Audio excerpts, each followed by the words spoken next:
Welcome back to the channel. This week I'm going to give you guys a few tips on how to improve your poker skills and turn you into a winning low stakes poker player. For the year 2025, I'm trying to make $25 an hour while playing both 1-2 and 1-3. I'm currently on an absolute heater, so let's see where we stand.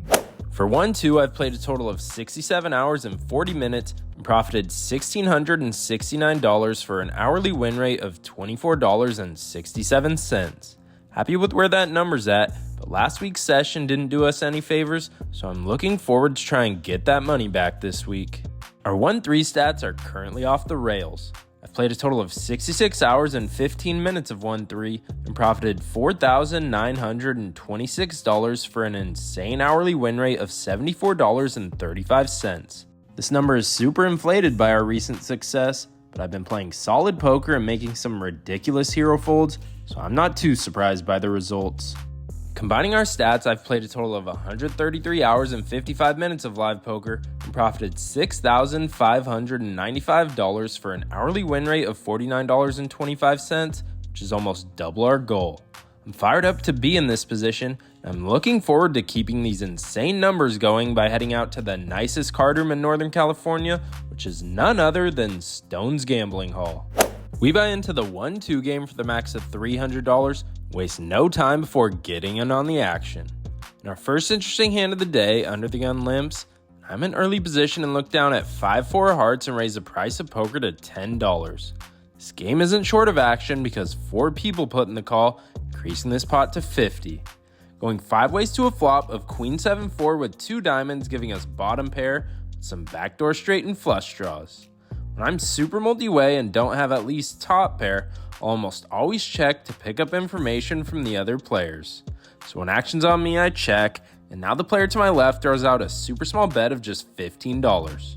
Everyone else gets out of the way, and now action's on me, which leads us to our first tip of the day. Make sure to always put your opponents on a range in relation to the board, and look out for sizing tells because they're everywhere. If we take tip number 1 into action, we have to think of what our opponent's range is in order to make the best play. You only bet $15 into a pot of 50 on a board that has a ton of flush draws and a straight draw available, which to me shows weakness. The beauty about this board is 2 pairs should never be represented, and if he had a set, he would have bet a lot bigger because he'd need protection from all those draws. I also think ace-queen would have 3-bet pre-flop, so at best he has a hand like queen-jack, or he's trying to set his price with a draw that we're currently ahead of. Most low-stakes players would call here to try and hit a 5 or a 4, but we're over 100 big blinds effective, and it's time to put our opponent to the test, so I raise the price of poker to $55. If he calls, there's a ton of turn cards left in the deck that we could put major pressure on our opponent with. If any ace, king, heart, 4 or 5 rolls out on the turn, it'll allow us to put him to the test with a semi-bluff or give us the best hand. But luckily our opponent verbalized how I must have an overpair and says his weak queen must not be good. So by reading our opponent's range and sizing tell, we got him to fold the best hand while only having a weak bottom pair. Our next interesting hand comes just a few orbits later. The cutoff opens the action to $10, button puts in the call, and I'm in the small blind and look down at pocket 10s. The original raiser in the cutoff opens pretty wide, and the button plays a wider range as well, so this is a slam dunk 3-bet all day. So I raise the price of poker to $45, and out of nowhere the big blind snap cold calls. As I've said in previous vlogs, cold calls are almost always pocket pairs or suited Broadway hands, and not much else. This opponent plays super tight pre-flop, so I'm narrowing his range even more to pocket 10s through pocket kings, and ace queen and ace king and nothing else. The cutoff also puts in the call, and the button gets out of the way, so there's already $145 in the pot before we even see a flop. Going 3 ways out of position to a flop of Jack 5 deuce rainbow, giving us second pair. I think a bet is still in order because I need protection from all the ace king and ace queen hands, plus a jack shouldn't be in either of these guys' ranges too often, and I need to find out where I'm at. So I grab $60 in chips, and as soon as I cross the betting line and touch my chips to the felt, the opponent to my left aggressively grabs an entire stack of red and is more excited to put his chips in the middle than I've ever seen someone. So that leads us to tip number 2. Always look for physical tells. If our opponent had a hand like ace king or ace queen, He'd wait to see how much I bet to even contemplate a call, so by him aggressively grabbing a stack as soon as I cross the line, simply tells me he has a monster. If he did this before I acted, I obviously would have checked, but in live time I was super rattled and trying to process all this and didn't have much time to think. Instinctively, I wish I threw out a bet of just $5, but it all happened so fast, so I cut my bet down to $35, and happy I saved myself from betting the extra $25 I had in my hand. He obviously snap calls like we expected, so I'm putting him on pocket jacks through pocket kings and nothing else. The cutoff gets out of the way, and now the pot's sitting at $215, and unfortunately I've given up on this sizable pot until the turn rolls out the miracle 10 of spades, giving us middle set. Our opponent only has $100 left in his stack. If he has the jackasses, then so be it, but I'm all in. He snap calls, increasing this pot to $415, and I roll over my hand like I always do when I'm all in. River rolls out the ace of spades, and our opponent angrily rolls over the cowboys, pocket kings. So our physical tell of him having a monster was spot on. I would have been happy with saving the $25 with my read, but I'm even more thrilled after finding the miracle 2-outer and winning this massive pot. Now I just got one thing to say. Tell them to bring me my money.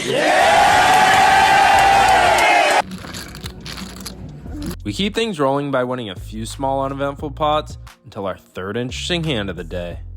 $5 under the gun straddle is on, and the first player to act opens the action to $15. Player to my right calls, and I look down at A7 of hearts. If we were short stacked, I actually think there's merit to folding this hand, but since we're sitting here pretty deep and the table has a ton of calling stations, I'm in there. Big blind and straddle are also put in the 15, so we're going 5 ways to a flop with $75 in the middle, with ace jack 6 rainbow giving us a very average top pair and a backdoor flush draw. Original raiser continues the aggression for $25. If he bet bigger, I probably would have just folded, but for that size, I'm not convinced I'm beat just yet. So I throw in the calling chips, and so do the big blind and straddler. This pot has quickly ballooned to $175. Even though I'm sitting here with a very mediocre hand, at least I have position. Off to a turn 4 ways, which peels off the 5 of diamonds. Big blind and straddler check and flow to the original raiser. Now he decides to slow down and check. I think I'm definitely ahead of the original raiser now because he'd probably still bet his big aces, but I'm not too sure what the big blind and straddler can have, which leads me to tip number 3. If you don't have a plan, and you're not sure where you're at in a hand, always check and implement pot control. Since 4 people put money into a flop with limited draws, I'm not confident I have the best hand, so when that's the case, I always decide to implement some pot control and check it back. Still going 4 ways to a river, which rolls out the 3 of diamonds. Surprisingly, action gets checked to me again. Now I have a decision. Bet or check. I think my opponents have been pretty passive in this hand, so it's possible I'm sitting here with the best hand. The problem is I'm not too sure if a worse hand will call my bet. The only aces I'm beating on this run out are ace deuce and ace 4, so it's possible they'd call a small bet, but the problem is I'm still losing to ace 8 and ace 9, who would probably play the exact same way I am and just trying to get to showdown. I think it's a close spot, but when in doubt, check it out. So I check, and we win after rolling over our hand and everyone else mucks. It's possible they would have called a small bet, but I'm perfectly happy profiting $135 with such a mediocre holding. At this point in the session, we're already up over $500 in less than an hour and looking to book our biggest 1-2 win of the year. Just a few hands later, I think it's safe to say we get involved in one of the craziest hands of the year. Action folds to the cutoff, who is literally playing any 2 cards. When I say any 2, I mean it. I'm next to act and look down at 40% of a royal flush and ace 10 of clubs. He opens at $10, and this hand is a slam dunk 3-bet against this opponent, but I want to keep his entire range in there, especially with position, so I make it $25 to go, and when it folds back to him, he puts in the call. With $50 in the pot, we're off to a flop heads up of 10-7-4, giving us top pair, top kicker. He checks it over. I start off with a standard half pot bet of $25, to which you waste no time before putting in the call, doubling the spot to $100 even. It's hard to narrow his range since he plays super wide, and there's a ton of draws out there, so we just gotta see what the turn brings and try to pick up any tells. Dealer burns a card and throws out the 5 of clubs, making this board a lot more connected. Our opponent checks it over again, which I love to see. This is the type of player that will always lead out whenever their hand improves, so now that he checked again, I'm pretty confident I'm still in the lead. There's not too many river cards that I want to see, and this board is super connected, so with $100 in the pot and just under 140 left in our opponent's stack, I think there's only one move, which is all in. We fade the snap call, which is always nice when you're holding just one pair, so now I'm just sitting here praying for the call. After over a minute of tanking, he eventually says screw it and slides in the chips, ballooning this pot to $380. And as always, I roll over my hand and he shows King 7 offsuit for just second pair, no draw. I'm in a dream spot against a dream opponent and just one card away from being up over $700 in a 1-2 game, which is insane. The dealer burns a card, and we're off to a river which rolls out the 7 of diamonds, giving our opponent trips and the best hand. Son of a bitch! Even though we just got sucked out on for a pretty sizable pot, it's important to implement tip number 4. Do not tilt. This is easier said than done, but it's 100% the difference maker between a winning long-term poker player and someone who has the potential but can't get out of their own way. It's important to immediately recognize you did everything in your power to give yourself the best chance to win. Sometimes the sick game we all love does these things to us. If you ever feel tilt start to creep in, it's important to do what works best for you to blow off steam. If the clock strikes in 30 and you have to throw one in your upper lip, then go for it. If you have to call it a day and get the hell out of Dodge, then so be it. Poker will always be there. You have to remember you'll always get the money back in the long run if you keep your composure. Next hand up, after getting completely destroyed, I'm on the button and throw on the $4 straddle. 5 people call the $4, so when action's on me, I look down at Queen 3 offsuit and obviously check my option. Going 6 ways to a flop of Queen 8-7 with 2 clubs, giving us an awful top pair. Early position leads out for $6. The cutoff, who's our friend from last hand, calls. I'm not loving it, but definitely can't fold yet, so I put in the chips. Everyone else gets out of the way, so we're off to a turn 3 ways, which rolls out the 9 of clubs. Now action gets checked to me. There's definitely merit to betting, but I figured the player in early position could be pot controlling with the queen, so I'd rather check and pick up information on the river. Off to a river, and it rolls out the beautiful 3 of hearts, giving us the sneakiest 2 pair of all time. Checks to our friend in the cutoff, who throws out a bet of $15. Even though the front door flush came in, this guy's been clicking buttons all day, so I think a small raise is in order. I min click our opponent to $30, and after the player in early position folds, he ends up tossing the extra 15 in, so I show my hand and he shows 8-5 offsuit for a shitty third pair. Remember when I said you'll get the money back in the long run? Well, this is what I meant. Even though the game was awesome, we just couldn't get anything exciting going over the next hour. But make sure you stay tuned for day 2, because if you thought this session was crazy, the next one is even crazier. But for now, let's get to the outro. I'm happy with the results, even though we got rivered in that nasty cooler against King 7 offsuit. In for the original 300, and out for 721 for a solid $421 win to start the week. For day 2, we decided to up the stakes and hop in the 1-3 match stack game and buy in for $500. We got off to a super slow start, losing small pot after small pot until our first interesting hand of the day. For this one, under the gun limps. Next act throws in a BS raise to $6. Player in early position now raises to $30. And I'm in the big blind and look down at the best hand ever created, which is none other than pocket aces. Since stacks weren't deep, I don't need to raise too big since it'll be super easy to get the money in post flop. So I throw out a super small raise to $75. When it folds back to the player in early position, he ends up going all in, and I have the easiest call of my life. We both roll over our hands, and we're in great shape when he shows ace-king. The board makes it easy on us by running out all low cards, and after a super slow start to the day, we're able to get the double up and get back in the positive. For this next hand, early position opens the action to $15.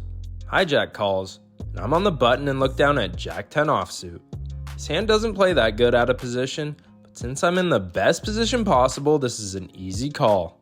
Everyone else gets out of the way, so we're going 3 ways to a flop of 9-7-6 rainbow, giving us 2 overs and a gut shot to the straight. Original raiser decides to start off with a check, which I'd love to see. Hijack checks, and this board should be a lot better for my range than the original raisers, so I try to take it down with a bet of $25, but the hijack decides to come along for the ride, doubling this pot to $100 even. Since they didn't raise, I think we could take 2 pairs sets and straights off the table, so there's probably a ton of pair plus straight draws in their range. Keeping that in mind, we're off to the best turn card in the deck in the 8 of clubs, giving us the nut straight. Hijack checks again, and I think this spot on the turn is super important. I think our opponent either has a 10 for the straight or now picked up a ton of 2 pairs. The key to this hand is to get your value now, because most low stakes players are incapable of folding 2 pair with 1 card left to come, and they want to chase the full house. For this reason, I size up to $65, and our opponent quickly puts in the call, increasing this pot to $230. Off to a river, which rolls out a complete blank in the 3 of diamonds. For the 3rd straight time, our opponent checks it over. I don't think 2 pair is calling anything over $50 max, so in this spot, it's important to implement tip number 5, which is if you make the nut straight on 4 to a straight, always go for gold, because low stakes players are incapable of folding a straight in this spot. Unless I go crazy, I don't think a 10 is ever folding, so I throw out a pretty sizable bet of $180, but our opponent ends up quickly tossing their hand in the muck, saying they just had top pair. This specific spot has won me a ton of money throughout the years, because I always bet big, and 99% of the time I get the side call from the worst straight. After winning a small pot with ace-king suited, we're looking to keep this hot start going when a player under the gun opens the action to $15. Middle position calls, hijack calls, I'm in the cutoff and look down at pocket 4s. Easy call, so I throw in the chips, and the big blind comes along for the ride as well, so we're going 5 ways to a flop of jack 7-4 with 2 spades, giving us the very disguised bottom set. Surprisingly, action gets checked all the way to me. With $75 in the pot, I can't bet too small because I need value and protection from flush and straight draws, which is why I settle on a bet of $45. Big blind ends up putting in the call, but now the original raiser does something I definitely wasn't expecting and goes all in for $300 total, which is music to my ears, unlike my voice to you guys. I could just call the $300, but with so many draws available, I decide to rejam and the big blind snap folds. I roll over my hand like I always do when I'm all in, and with over $700 in the pot, we're off to a run out against what I assume is an overpair. The turn rolls out the 5 of clubs, which seems pretty safe, and the river 9 of spades seals the deal because our opponent tosses his hand in the muck. Nice to win this massive pot and keep this early momentum rolling. I'm going to need you guys to keep this next hand in mind because it's an important one to refer to later in the vlog. An action player in early position raises the price of poker to $20. Middle position puts in the call, small blind calls, and I'm in the big blind and look down at ace-jack offsuit. Not good enough to 3-bet squeeze, so I put in the extra $17. We're off to a flop 4 ways of ace-deuce-deuce rainbow, giving us top pair solid kicker. With $80 in the pot, the action player in early position throws out a c-bet of $50. When action folds to me, I have an easy call, increasing this pot to $180. Off to a turn which rolls out the 8 of spades, and after I check and flow, our opponent doesn't let his foot off the gas and bombs it for a bet of $160. Against 99% of the player pool, I'm snap folding in this spot, but I have a good amount of history with this player, and he ain't afraid to make some big time moves. So once again, I decide to put in the chips, increasing this pot to exactly $500 even. We're off to a river which rolls out the queen of hearts, now giving us aces and deuces with a queen kicker. I see 0 point in betting, so I check again. Luckily, our opponent waves the white flag and ends up checking it back. I roll over my hand, and it's good after our opponent tosses his in the muck. He must have had an airball bluff because we were chopping with any worse ace, and I'm just glad he didn't throw in the triple barrel, or else I would have been put in a nasty spot. A few orbits go by, and for this hand, I throw on the $6 straddle. The player to my left min raises to just $9. Our opponent from last hand, who we caught bluffing, now 3-bets to $35. Folds all the way to me in the straddle, and I somehow look down at the best hand ever created in pocket aces. We're playing super deep, so I put in a 4-bet to $150. When action folds back to him, he slides in the extra $115 for the call. Usually I'd start to put most opponents on a range, but if there's a hand that looks remotely playable in this spot, our friend in early position is never folding. With over $300 in the pot, we're off to a flop of 7-6-3 rainbow, giving us the overpair. The standard play would be to bet and play for stacks, but I decide to check and make it look like I missed with ace high. He takes the bait and throws out a bet of $125. If I thought he was strong, I'd obviously raise, but I want to keep any bluff he has in there, so I just call, increasing this pot to 560. Off to probably the worst turn card in the deck in the king of clubs, because the way I played my hand looks a lot like ace king. If he had a bluff, he might slow down. So I check, expecting him to check it back, but he surprisingly continues the aggression and throws out a bet of $175. I figured if he had value with a hand like pocket nines or pocket tens, he would have slowed down and checked for pot control, worried I had the king. But now that he decided to keep betting, I actually put him on a bluff, trying to get me off a hand like jacks or queens. So I slide in the 175 because I don't think a raise accomplishes anything. So with 9-10 in the pot, we're off to a river, which rolls out the 6 of spades, pairing the board. I check, hoping he bombs it, but he ends up checking it back. I roll over my hand and he shows the ladies, pocket queens. I was honestly shocked to see that strong of a hand in that spot. Regardless of how I played it, that king would have been a major action killer. But no complaints here as we scoop in a massive pot. After winning with the bullets, we're up over $1,350 and looking to keep this crazy session rolling to try and top my biggest win ever of $2,051. For the third straight hand in a row, we're off to battle against the same aggressive opponent. Action folds to me in the cutoff. I look down at the ladies, pocket queens, and open the action to $15. Button ends up calling, and so does the big blind, who's the action player. So we're off to a flop 3 ways of jack 9 deuce with 2 hearts, giving us the overpair on a pretty connected board. Big blind checks in flow, and I throw out a bet of $35 to get value from a jack and charge the flush draws. Surprisingly, both players put in the call, increasing this pot to $150. We're off to a turn which peels off the 9 of clubs, pairing the board, but putting 2 flush draws out there. Big blind checks again. I could see going both ways in this spot. Check down to rep my hand and establish some pot control, or bet to charge the million different flush draws out there and still get value from Jack X. I go with the latter and throw out a value bet of $85, which the button wants no part of, but now our friend in the big blind check raises to $225, and this brings me to tip number 6. I've said this a million times on this channel, and I can't reiterate it enough. Turn and river raises are almost never bluffs unless you have 2 pair or better or have a draw to the nuts. You should snap fold. Against 99.9% of the player pool, I'm snap folding in this spot because they have a 9 all day here. The problem is this opponent is obviously capable of making some huge bluffs, which we've already witnessed. And he occasionally watches the vlogs, so I know that he knows that I overfold to turn and river raises. On top of that, just the other day he made this exact move on a similar board and got me to fold the best hand, so I'm looking for my revenge. I'm not going anywhere, so I put in the extra $140, increasing this pot to $600 even. We're off to a river which rolls out the 7 of diamonds. He doesn't slow down, and now bombs it for $480, which sends me in the tank. I was wondering if he could ever be doing this with a single pair jack and decided probably not, but could he do this with one of the million flush draw combos that bricked the river, knowing the 9 on the turn was better for his range than mine, and thought absolutely. So given the fact that if I make this call, I'll be up over $2,100 and be able to ride off in the sunset after booking the biggest win of my life, combined with all the crazy bluffs I've seen him make throughout the years, I decide to close my eyes, put in the chips, and he shows ace-9 offsuit for turn trips, owning our soul. To be honest, I'm not even mad about the result given all the factors, but more so disappointed I didn't check back the turn because either of these guys could have had a 9. By checking, it would have allowed me to call any size river bet and lose a lot less money. The biggest takeaway for you guys is the snap fold to turn and river raises. If you pay attention at the table, I could guarantee turn and river raises are almost always the nuts every single time.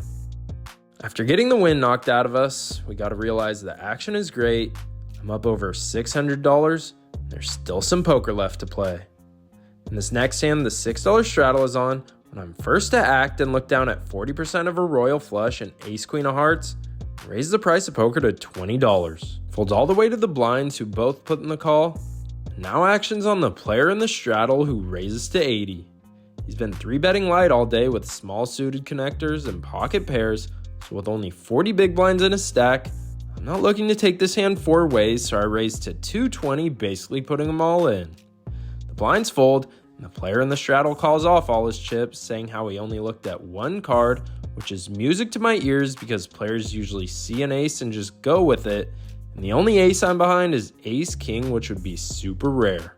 With over $500 in the pot, I'm feeling really good we're sitting here with the best hand, and I'm looking forward to getting back on track after that pocket queens blunder and win a solid pot. With no more action, we're off to a flop heads up of 10-8-7 all clubs, turn 5 of diamonds, and river 3 of spades is no help for us, and our opponent reveals the ace of spades, followed by the ace of diamonds giving him pocket aces. I was looking around to see if Ashton Kutcher was in the building and I was getting punked, but he was nowhere in sight. We dump off another good portion of our stack to a miracle maker. I want to give people the benefit of the doubt and believe he only looked at one card, but it seemed pretty fishy. I played for a bit longer and decided I wouldn't be able to play my best after those last 2 hands and I needed to get the hell out of Dodge, so let's get to the outro. Even though we're leaving here with more money than we bought in with, it almost feels like a loss. In for the original 500 and out for 818 for a $318 win. As for this week, we played 5 hours and 40 minutes of live poker and profited $739 for an hourly win rate of $130.41. Could have been a lot better week if we didn't try to make that hero call with pocket queens, but in the end, I'm never going to complain with these numbers in just over 5 hours of playing poker.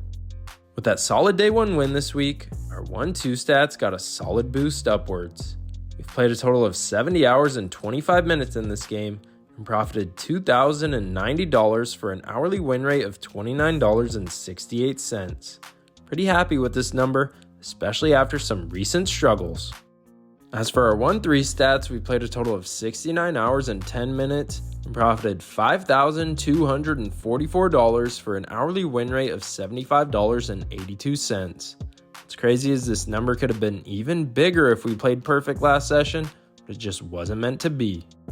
Combining our stats, we played a total of 139 hours and 35 minutes of live poker and profited $7,334 for an hourly win rate of $52.54, which is over double our goal. I'm super fired up about where our stats sit and the extra cushion I currently have.